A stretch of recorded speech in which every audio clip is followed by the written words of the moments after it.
looking at a banking crash, we're looking at the destruction of the derivative system. The derivative system is anything based off of something else. It's kind of like a side bet system. Hundreds of trillions of dollars are bet in this to control mainly interest rates, different banks throwing these bets down just to steer interest rates.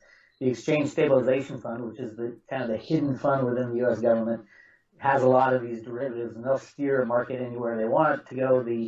The fact that the Fed raises a quarter point doesn't make any difference in light of the amount of derivatives that are piled on top of that to control the market. So yeah, as the system implodes, you're going to see the destruction of the derivative market. And that was the big scare when AIG had lost, $300 billion.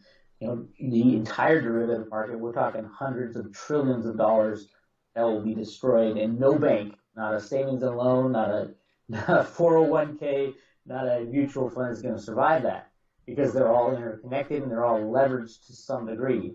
Leverage meaning that they lend out more money than they have as Tier 1 capital, as their base capital. An average bank in the U.S. is about 10 to 1. So for every dollar they have as Tier 1 capital, they can create $9 in extra money that they can lend out. That's how money's created in our system these days. So as that, which is great going up, as asset prices rise, the banks make a lot of money. As asset prices fall, the banks lose 10 times the amount of money. So that's why you have crashes like what almost happened in 2008. So at the end of that scenario, if there is a total collapse and there isn't a bailout by Congress, which I don't think there is because it would need to be too big, then we get into a situation where does society go within the United States especially. And the Federal Reserve Bank of Boston put out some documents years ago that I discovered. And what they're saying after my analysis, what they're saying is we're going to reallocate money to our citizens only. And we're going to do that according to Social Security balances.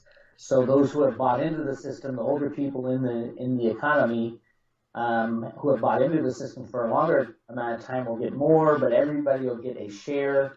Some people don't pay into Social Security, so there'll be a mechanism to reallocate money that way. But the money, the electronic money that you see in your bank account statement and your 401k statement, all that will be wiped away with this derivative crash.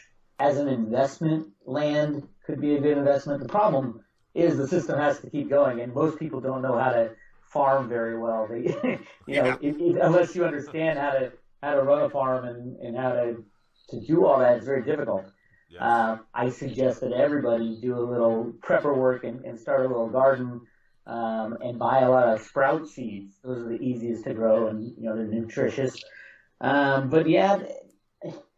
If we're talking about investment in land, I don't know if it's such a good idea, because one, the system will have to keep going. Sure. And that's a problem, and it depends how the system will restart. Most likely, I know the Federal Reserve and the U.S. Treasury are ready for this transition. They've been planning on it for over 40 years.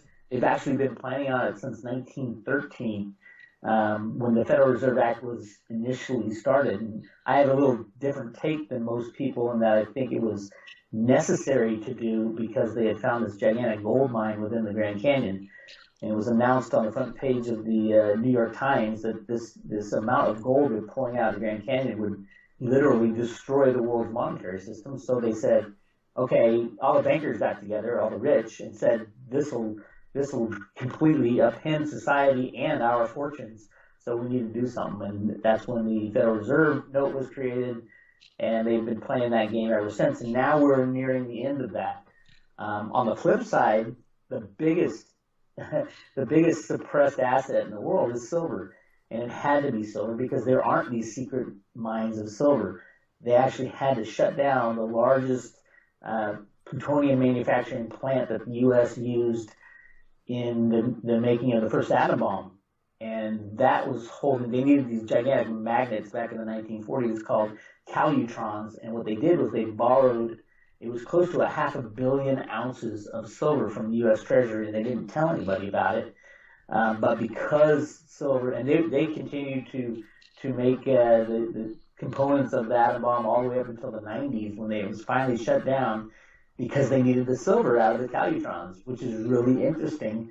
And if you look at the export data from the United States in silver from the USGS, the U.S. Geological Society, to see that over, I think it was 93, 94, and 95, there were massive jumps in the amount of silver, physical silver, that was exported out of the United States. So for some reason, and I think it was the lack of availability of physical silver, the United States had to shut down one of the most important military facilities that they had just to get the silver into the markets because it was running so low. So yeah, if you're looking for an investment, if you're trying to compare gold versus silver, just think about there's a lot of other hidden gold mines too, because gold is a very important monetary metal. So when a country finds gold, they'll hide it in the ground like the U.S. does all over the place. You can't go into the Grand Canyon in this area anymore. It's blocked off by the military and you're not allowed to go in there. And there's other mines like that within the United States and around the world. So if you're going to look for which investment will do better, gold or silver, I guarantee you that silver, once it's released from manipulation, silver is going to go up multiple times more than gold, could even surpass gold on a one-for-one basis.